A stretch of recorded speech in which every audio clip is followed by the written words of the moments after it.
இதான் சொல்றீங்க, மத்திய அரசு எதிர்ப்பு சட்டம் போடுறாங்க, அதுக்கு சொல்லுங்க.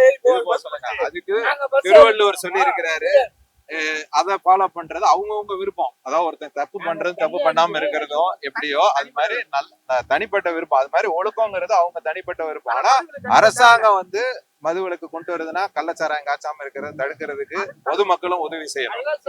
அது வந்து நியூஸ் ரிப்போர்ட்டர் மட்டும் இல்ல, அரசாங்கம் பண்ணணும்னு அவசியம் இல்ல. அது ஒரு பாயிண்ட்.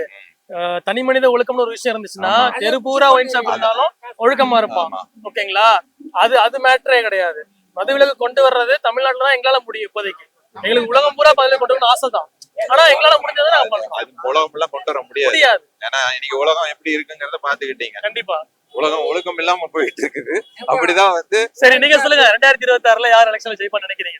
அது ஜெயிக்கிறதெல்லாம் மக்களோட விருப்பம். உங்களோட விருப்பம், மக்களாகிய நீங்கள் உங்களோட விருப்பம். என்னோட இது நான் இப்போதைக்கு நான் சொல்ல விரும்பல. மக்களோட விருப்பம். ஏன்னா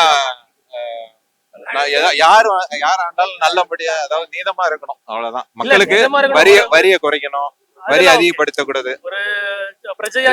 இல்ல நான் எதிர்பார்க்கறது வரி அதிகப்படுத்த கூடாது. மக்களுக்கு விலைவாசி கண்ட்ரோல்ல இருக்கணும், மக்களோட வாழ்க்கை தரம் முன்னேறணும்.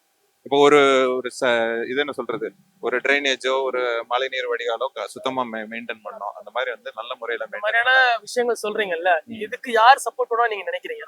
இப்ப இருக்கிற அரசியல்ல வந்து ஒரு சின்ன கட்சினால பண்ண முடியாது. பெரிய கட்சிகள் தான் ஜெயிக்கிறதுக்கு வாய்ப்பு இருக்கு.